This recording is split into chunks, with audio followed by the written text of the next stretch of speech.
नमस्कार, मी अविनाश. महाराष्ट्र माझामध्ये आपणा सर्वांचं स्वागत. दर्शको, लोकसभेच्या निवडणुकीच्या निमित्तानं प्रचार त्या ठिकाणी शिगेला पोहोचलाय.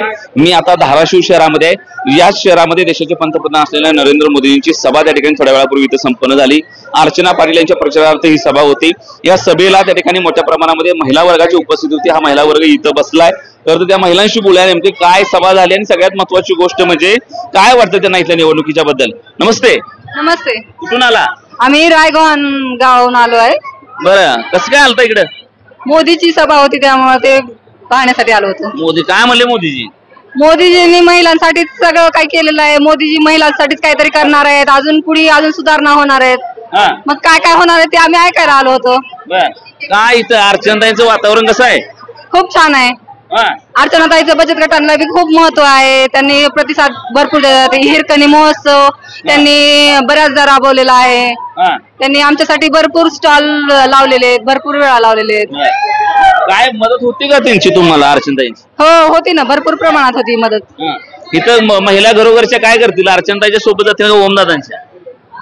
आता आमच्या तर मतानुसार अर्चनाताईच्या सोबत जातील. त्यांनी बचत गटासाठी भरपूर सहाय्य केलेलं आहे.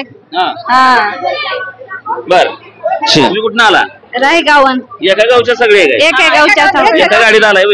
एकाच गाडीच्या. आमच्या गावातून 10 गाड्या आलेल्या आहेत. बर, काय म्हणते लोक? मत कोणाला टाकायची म्हणते? अर्चनाताईली. का बरं टाकाय अर्चनाताईला? अर्चनाताईंनी खूप कामं केलेत बचत गटासाठी. हो. मग आता खासदारकीची निवडणूक आहे, बचत गटाचं काय? खासदाराची असली तरी गावागावाला भेट देतात ना अर्चनाताई. हो. बर, काम करतील खासदार झाले? करतात. करते. महिन्याला कळंब तालुक्याला येऊन बचत गटासाठी भेट देतात. हो. बर, महिला काय म्हणतात? गावगावच्या महिला आम्ही सगळे अर्चनाताईच्याच पाठीमागे आहोत. बर, नमस्कार. नमस्कार. तुमचं नाव काय? गिराम ज्योती धनंजय. बर, काय म्हणतात? कोणाला टाकायची मत? अर्चनाताईली.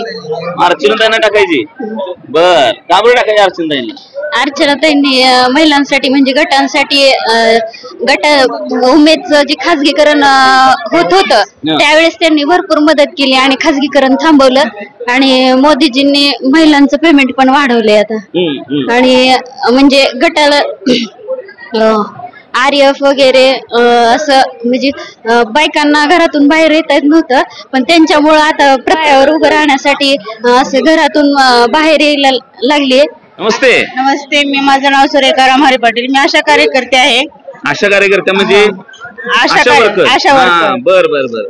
पण अर्चनाताईनं पण असं खूप आम्हाला पण सहकार्य केलं. अशा अर्चनाताईचं असं काम सगळं उत्कृष्ट आहे असं हे करण्यासारखं. बर, काय कसं काय आलता इकडे? हे सभेसाठी आलतो. बर, सभेसाठी मनापासून आलता का? कोणी बोललो होतं? नाही, आम्ही मनापासून चालतो. मनापासून आलता. बर, काय म्हणलं मग इथं मोदीजी? काय म्हणले? मोदीजी करा म्हणले अर्चनाताईला. अर्चनाताईला मदत करा. ऐकते का इथल्या बाया मोदींचं? ऐकतात. का बरं ऐकायचं मोदींचं? ऐकतात. का ऐकायचं? नाही, अर्चनाताई मदत करतात ना, त्याच्यामुळे ऐकतात. अर्चनाताईमुळे ऐकायचं? बर, पण हे करतात ना असं. बर, अर्चनाताई काय मदत करते त्या? अर्चनाताई आम्ही वेळोवेळी फोन केल्यानंतर आम्हाला हो देतात ना, त्याच्यामुळे हे करतात बायका पण. करते. एक महिला खासदार इकडे झाल्यावर तुम्हाला काय वाटतं? आपल्या हक्काचं कोणतं माणूस तिथे गेले असायला पाहिजे. अर्चनाताई असायला पाहिजे. बर, सदासजी पोचता येतं का अर्चनाताई पशी? लय मोठी फॅमिली आहे म्हणते ती. सहसी गाठ येतं ना पोचता.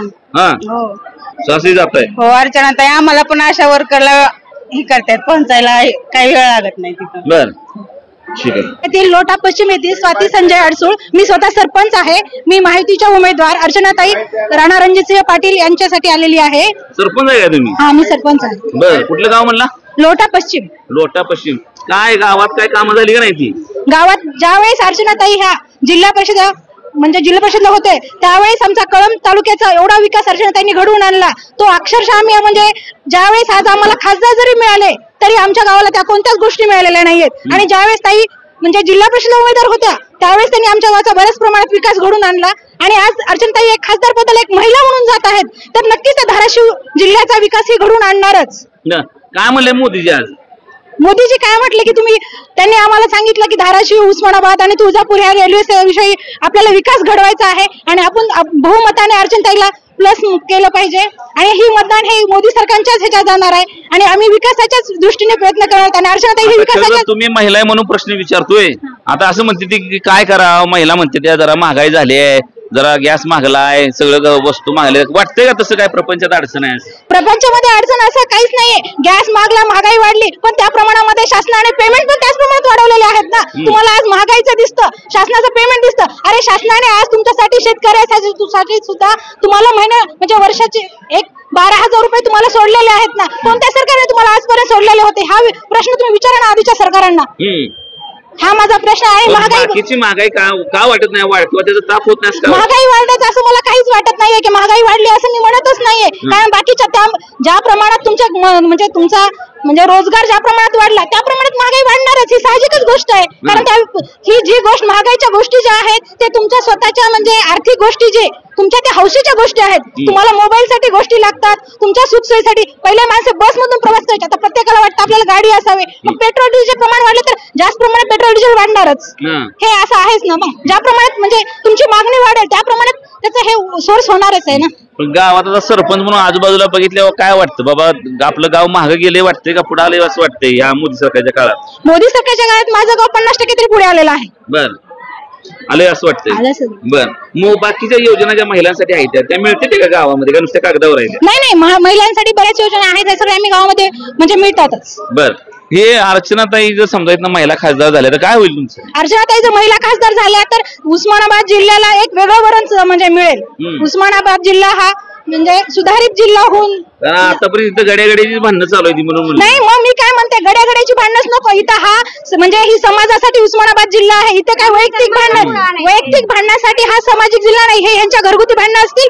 ठीक आहे त्यांच्या घरी ठेवून द्यावे आम्ही समाज आहे आम्हाला समाजामध्ये तुम्ही काय विकास घडून दिला तुम्ही 5 वर्ष खासदार राहिला तुम्ही त्याच्याबद्दल बोला तुम्ही काय विकास घडून दिला नुसता टीका करणं हा विकास नाहीये तुम्ही विकासावरती बोला काय विकास घडवला तुम्ही ते दादांचं आणि त्यांचं भांडण त्यांच्या घरी जाऊन भांडावं त्यांनी इथं आमच्यापाशी मांडायचा विषयच नाहीये इथं कामाला बोललं पाहिजे इथं आम्ही सगळी जनता ही आमच्या कामासाठी आहे आमच्या लेकराला उद्या सामाजिक म्हणजे एक संरक्षण मिळालं पाहिजे एक समाज घडवला पाहिजे तुम्ही प्रत्येक गावामध्ये जावा समाजात कसे म्हणजे एका गावामध्ये आम्हाला महिलांना राहायचं म्हटलं तर 4 गुंड लोक तुम्ही पाळून ठेवतात आणि त्या 4 गुंड लोकांच्या आम्हाला बाकीच्या लोकांना महिलांना सुद्धा बाहेर निघून आमच्या लेकरांना सुद्धा सगळ्या गोष्टीचा अवघड झालेला आहे ह्याचं मीडियानं पण हे करावं ना तुम्ही मीडियानं पण हे राहिलं पाहिजे ना मोदींच्या हातात देश सुरक्षित वाटतोय मोदींच्या हातात देश सुरक्षितच आहे आणि त्यात महिलांच्या हातात जर दिला तर एक बाई जसं घर चालवते तसं आज जर उस्मानाबाद जिल्ह्याला महिला खासदार मिळाली तर नक्कीच महिला उस्मानाबाद जिल्ह्याचा लातूर जिल्ह्याच्या पुढे नंबर जाईल आणि तुम्ही लातूर जिल्ह्याची कंपॅरिझन उस्मानाबाद जिल्ह्याशी करतात उस्मानाबाद जिल्ह्यात तुम्ही सांगा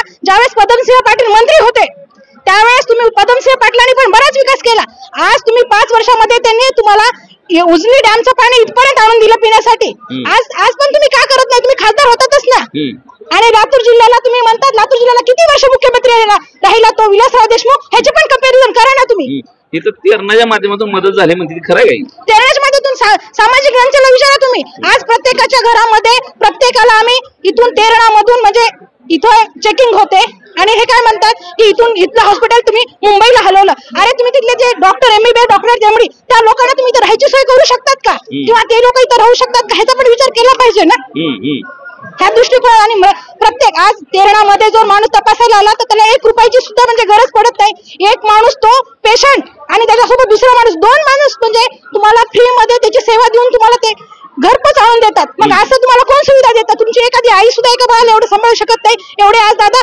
जनतेला सांभाळतात ठीक आहे तुम्ही कुठून आला मावशी कळंब तालुका काय करता तुम्ही नेहमी आम्ही मजूरच शेतमजूर आहे काय वाटतं इथं आल्यावर कसं वाटतंय छान वाटतंय मोदींचं काम आवडतंय का आवडतंय कोणाला करायचं ना खासदार कोणाला करायचं अर्चनाताई ना का बरं करायचं अर्चनाताईला अर्चनाताई विकासच करणार आहे कसा भरपूर कसा म्हणजे त्यांच्या ह्यानी आपल्या जनतेशी जोपर्यंत त्या आहेत जे आल्यावर त्यांना त्यांचा विकास करून दावणार आहेत म्हणून आम्ही इथपर्यंत आला त्यांच्यासाठी बर ठीक आहे किती जण आलाय गावात आम्ही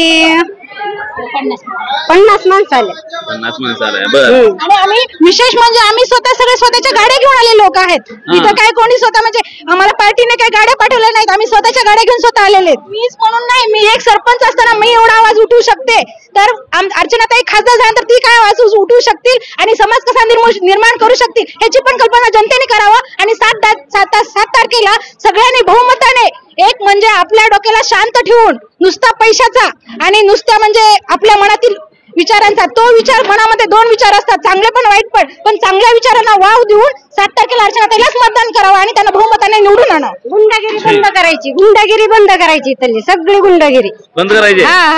बर, इकडे अजून काय महिला आलेत बाबा काय काय घेऊन हातात, मोदीजी धरलेत, मैं हूं मोदी का परिवार, मैं भी हूं मोदी का परिवार म्हणते त्या. बर, तुम्ही मोदींचा परिवार आहे तर म्हणायचं. हो, काय वाटतंय आपण मोदींचा परिवार आहे? मोदी आपले पंतप्रधान आहेत. जसं घरामध्ये आपले प्रमुख आपले वडील असतात, पिताश्री असतात, तर आपण त्यांचा परिवार असतात, तसे भारताचे ते वडील आहेत असं समजायचं, कारण ते PM आहेत आणि त्यांचा परिवार म्हणजे आपण सगळे नागरिक आहात. म्हणून आवडतं का काम मोदींचं? अर्थात सगळं काम आवडतं. का बरं आवडतं? त्यांनी आपल्या देशाला आर्थिक बळकटी मिळवून दिलेली आहे. आपल्या देशाचं नाव सर्वोच्च ठिकाणी घेऊन जाण्याचा 10 वर्षामध्ये प्रयत्न केलेला आहे. त्यांनी प्रत्येक महिला सक्षमीकरण किंवा शेतकऱ्यांचा पण सगळ्या गोष्टी, अशा सगळ्या गोष्टीमध्ये त्यांनी पूर्ण काम केलेलं आहे. तुम्ही काय काम करता? मी शिक्षिका आहे. हा, थांबा, आम्हाला सरकारी माणूस गावलाय. सरकारी आहे परंतु मी नोकरी करत नाही. मी UPSC MPSC एक्झाम देते त्याच्यामध्ये. मग तर अजून भारी झालं, आम्हाला लय अभ्यास माणूस सापडला म्हणजे नाही असं UPSC करतोय म्हणल्यावर. काय वाटतं खरं तर तुम्हाला UPSC करताय म्हणल्यावर कल्याणकारी राज्याच्या संकल्पनेसाठी कोण तिथं असलं पाहिजे हे निश्चितपणाने माहित आहे. तुम्हाला सगळ्या पॉलिसी करतात, डावं उजवं आर्थिक गोष्टी सगळ्या करतात. ह्या सगळ्या गोष्टींचा सारासार विचार करून UPSC सारख्या परीक्षांचा अभ्यास करून हे काय वाटतं की आपला देश आर्थिक सक्षम होत चाललाय, आपली प्रगती होत चालली आहे, जीवनमानाचा दर्जा बदलत चाललाय, तळागाळामधून विकास व्हायला लागला असं वाटतं का? ही जनता भरगटली चालली आहे, भरडली चालली आहे, विकास होत नाहीये असं वाटतं? कसं याचं स्पष्टीकरण डिटेल पाहिजे मला. हो, आपली जनता अजिबात भरकटत नाही, कारण आपले PM खूप सक्षम आहेत. त्यांनी आर्थिक बळकट तर केलेलीच आहे, पण तो आपले जे बी काय झाले ते ऑनलाईन, आता जे ऑनलाईन मध्ये सक्षमीकरण म्हणू ते जे झालेलं आहे त्याच्यामुळे प्रत्येक 1 ना 1 रुपया जो सरकार देतो तो प्रॉपर ज्या व्यक्तीपर्यंत पोहोचायचा, मग तो शेतकरी असो किंवा एखादा म्हणजे ओल्ड व्यक्ती असो, त्या व्यक्तीपर्यंत त्यांच्या खात्यामध्ये डायरेक्ट पोहोचतो. तो 1ही रुपया कोणीही मधला व्यक्ती खाऊ शकत नाही. हे खूप मोठं काम आहे आपल्या देशासाठी आणि देशाचं नाव तर आर्थिक दृष्ट्या तर बळकट केलेलं आहे. जगामध्ये आपलं नाव आता खूप 1 नंबरच्या 2-3 नंबरच्या लाईन मध्ये आता आपण पोहोचतो आहे, म्हणजे जेणेकरून आपण प्रगती करतोय. आपण अजिबात अधोगती करत नाही. सर्वसामान्य माणसाच्या जगण्याचा दर्जा सुधारला का खालावला? सुधारलाच आहे, खालावला नाही अजिबात. कारण जर तुम्ही असं म्हणाल की महागाई वाढलेली आहे, चालते थोड्या वेळ अवघडून मोदीचा परिवार आहे तर वरतीच असला पाहिजे. ऍक्च्युली महागाई वाढली हे ठीक आहे, परंतु काही 5 वर्षाच्या काळानंतर किंवा 10 वर्षाच्या काळानंतर ही महागाई वाढतच असते. परंतु आपण आर्थिक प्रगती केली तर महागाई आपल्याला आपोआपच ते कमी जाणवेल. तर आपण आर्थिक प्रगतीकडे चाललेलो आहोत. एका व्यक्तीचं कसं आर्थिक बळकटीकरण करायचं आहे ते मोदी त्यांच्या विचाराने करत आहे. आपल्या अर्थशास्त्राच्या संकल्पनेमध्ये दरडोई उत्पन्नाला मोठं महत्व आहे. जसा दरडोई उत्पन्नाला जसं राष्ट्राची उत्पन्न वाढतं, GDP वाढतो, त्यामध्ये अनेक मोजमापामध्ये व्यक्तीचं उत्पादन वाढणं महत्वाचं आहे. आजूबाजूचा परिसर बघितला, आपल्याकडची लोक बघितली, समाज बघितला, सर्वसामान्य लोकांना बघितलं, असं वाटतंय आर्थिक स्रोत वाढत चाललाय आणि त्याची काही उदाहरणं किंवा प्रतीक काय सांगता येतील तुम्हाला? नाही, आर्थिक तर हे वाढतच चाललंय. कारण आता तुम्ही बघा, जे 1 दिवसाचा पगार होता जो पहिला 200 रुपये 150 रुपये होता, आता लोक 500 रुपये घेतलं तरी नको म्हणतात यायला, कारण त्यांना ऑलरेडी रेशन फुकट मिळतंय.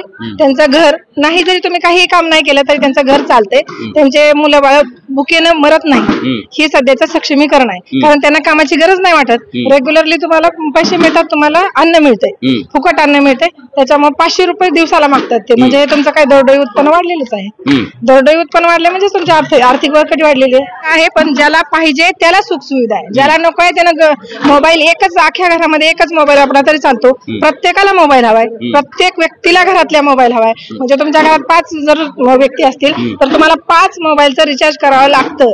ते कुठून येतं? मग येतच ना, म्हणजे तुमच्याकडे आहे म्हणूनच तुम्ही खर्च करताय. ते येतं कुठून? तुमच्या योजनेमधूनच येतं ना, कुठून तरी तुम्ही काम करताय, काय करताय तिथूनच येतं. म्हणजे तुम्ही आर्थिक बळकटीकडे चाललेला आहात. पैसा यायला असं मत आहे. अर्थात फक्त तो दिसत नाही म्हणून ह्यांना महागाई फक्त दिसते. महागाई आहे 2-3 गोष्टीमध्ये आहे, नाही असं नाहीये, परंतु त्याला पर्याय पण आहे ना. आजी त्यांना महागाई विचारतो, काय नाव आहे? सुरेखा गुटे. गाव कुठलं? डुके हा डुके डोकी इकडे कसं काय आलता? मोदीच्या सभेसाठी मोदी सभेला आलता. हा. बर समाधान झाले. बघू पगार सगळं. वाढविले हा. पोटासाठी त्यांनी हा आमचे बर हा. पैसे मिळतात का मोदी? देतात पगार देतात की हा मग ते दवाखान्याला औषध गोळ्याला ह्याला आपलं खर्च होतोय. काम होत नाही गुडघं दुखतात म्हणून मग ते पगार वाढवलेले आपलं खाता पगार आणून शेती नाही बाडी नाही. हा. एक मुलगा आहे 7 घरात कुटुंब आहे हा. तेवढं एक पोरगच भाग येत आहे सगळ्यांना. हा. हा. सगळ्यात महत्वाची प्रतिक्रिया आहे ही. सगळ्यात महत्वाची प्रतिक्रिया. आजी किती वय आहे सांगा आधी? 70 75 असेल. 70-75 वय आहे. वाक्य काय आहे बघा, आपण कोणाही बाजूचे नसतो पत्रकार, आणि 2000 रुपयानं काय होतं किंवा 1500 रुपयाच्या पेन्शन काय होतं हा प्रश्न आपण ह्या काळामध्ये विचारतो. आणि आजींची प्रतिक्रिया कशी आहे बघा, मी रिपीट मुद्दामून विचारतोय, किती पैसे मिळतात महिन्याला? महिन्याला नाही ते हा. देत. किती दिवसात? 2-3 महिना झाल्यावर देते ते एकदम पगार. येते. एकदम येते ते तर उधार पाधार दवाखान्याचं करायचं त्या आलं की पैशावर काय करता? दवाखाना पोटाला ज्वारी आणणं डाळ आणणं सामाईन भरणं. हा हा शेती नाही मग 6 माणसं एका मुलावर जगायची 7 कुटुंबाची. मग तेच आलेलं आपलं खाता सगळे बसून आपलं काम तर होत नाही. हा मोदीची पेन्शन कामाची आहे. हा. त्यांचं तेवढं हाय म्हणून त्यांनीच मत द्यायचं आता. त्यांनी जगवतात ना. हा मग त्यांची परतफेड करायची. पुढचं काय करू अगर न करू तर मोदी पण आता सध्या त्यांनाच सहकार्य करायचं. हो कारण आपलं भागत आहे आपलं पण त्यांनी सांभाळतं त्या घरात बी समाधान हवं एवढ्यासाठी. आज काल नाही काम झालं आणि नाही मोदीने 1500 महिन्याला दिलं तर घरातली गोड बोलतील का? नाहीच काम झाल्यावर कोण लागले सहकार्य करायला घरात बी. मग काम तर होत नाही. वृद्धाची पेन्शन हे किती महत्वाचा आणि दुर्गामी विचार आहे ते बघा. नमस्ते. नमस्कार. तुमचं नाव काय? सविता गुणवंत सुतार राहणार डोके. बर तुम्ही काय करता? मी प्रभाग संघ अध्यक्ष आहे. उमेद अभियान. कसला संघ? प्रभाग संघ. काय आहे ते? उमेद एक अभियान आहे आमचं. ते उमेद म्हणजे काय सांगा? बचत गटामध्ये. हा असं इसकडून सांगा आम्हाला. बर काय आहे बचत गटात काय होतंय? बचत गटातून महिला सक्षमीकरण झालं, महिला धाडशी झाल्या, महिलांच्या गरजा भागल्या, महिला व्यवसाय करू लागल्या छोट मोठे. हा कोण चालवतंय ती? अर्चनाताई चालवते नाही. उमेद अभियानाचा आमचा ऑफिस आहे. बर बर. पण त्यांचा आधार आहे आम्हाला अर्चनाताईंचा. बचत गटात लयच वजन आहे म्हणते अर्चनाताई. हो सर बरोबर आहे. किती बचत गट आहेत जिल्ह्यात जवळपास? आमच्या डोकीचं सांगू का मी? डोकीमध्ये 90 आहेत आणि पूर्ण प्रभागामध्ये 200 गट आहेत. 200 गट. हे महिला वनवे अर्चनाताई मागायला. हो सर, कारण अर्चनाताईंचा स्वभाव असा आहे की प्रत्येक महिलाला त्या म्हणजे आदराने बोलतात, प्रत्येकाच्या अडचणी जाणून घेतात. कुठली पण म्हणजे एखादी अडचण आली अथवा दवाखान्याची म्हणा कशा एक फोन केला तरी लगेच ते आपलं म्हणजे फोन उचलून आम्हाला सांगतात की असं करा ताई तसं करा. त्याच्यामुळे त्यांचा आधार आम्हाला भरपूर आहे. जिल्ह्यात महिला टाकतील मत मग अर्चना? हो सर नक्की सर. हो सर. आणि सर मला एक महत्वाचा मुद्दा सांगायचा होता. जेव्हा आमचं उमेद अभियानामध्ये खाजगीकरण होणार होतं तेव्हा पण खाजगीकरण थांबवण्यासाठी अर्चनाताईंनी आमच्यासोबत संघर्ष केला आणि ते थांबवलं. हे खूप महत्वाचं आहे आमच्यासाठी. त्यामुळे काय वाचलं तुमचं? पूर्ण उमेदच वाचलं सर. म्हणजे बचत गट वाचवले सर. हो सर. हो सर. बर. म्हणून ताई म्हणजे खासदार होणं आमच्यासाठी खूप गरजेचं आहे. वाटेल खासदार झाले खूप छान वाटेल सर. आज आमचा आदर्शस्तंभच आहे आणि आमच्यात प्रगती आणखी जास्त होईल वाटतंय. हो सर. ठीक आहे. Thank you sir. मैं हूँ मोदी का परिवार या भी ताई म्हणताय. बरं आपलं नाव? माझं नाव सोनिया प्रशांत पवार. मी येडशीची लोकनियुक्त सरपंच आहे. तुम्ही पण सरपंच आहे? अजून कोणतं सरपंच होतं बाबा नाव कोणतं इथं? सरपंच महिला आहे तिकडे. हो. आणि मला असं म्हणायचं आहे की मोदी हे फक्त भारताचेच नेतृत्व करतात असं नाही. मोदींना पूर्ण जगाने जगाचा नेता म्हणून मान्य केलेला आहे. आणि मोदींनी जे त्यांच्या 10 वर्षात डिसिजन घेतले ते डिसिजन सर्वसामान्य व्यक्तीचं काम नाहीये, खूप मोठे व्यक्ती आहेत म्हणून त्यांनी डिसिजन घेऊ शकलेत. त्याच्यामध्ये राम मंदिर हा सर्वात महत्वाचा विषय आहे.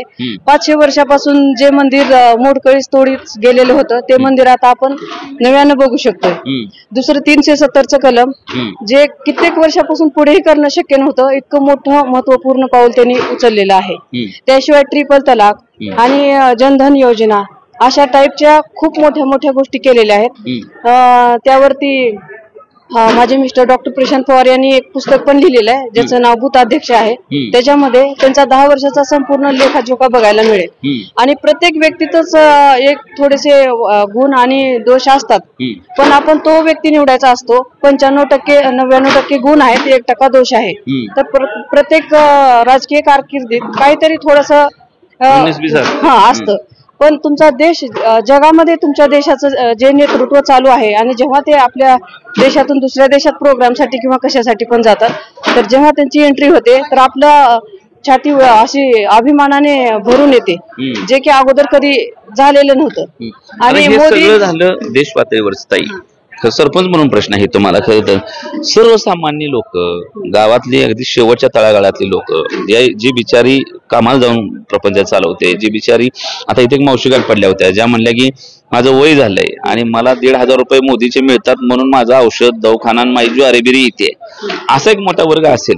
हा संघर्ष करणारा सर्वसामान्य वर्ग, जो कामाला जाणारा वर्ग आहे, हे काय म्हणतोय आधी मला सांगा. सरपंच म्हणून तुमच्याशी चर्चा होते का पहिली, आणि झाली तर ही लोक समाधानी आहेत का अडचणीमध्ये? ऑफकोर्स चर्चा तर होते. आणि स्पेशली मी आता मग आमच्या गावाच्या राजकारणाकडे वळते.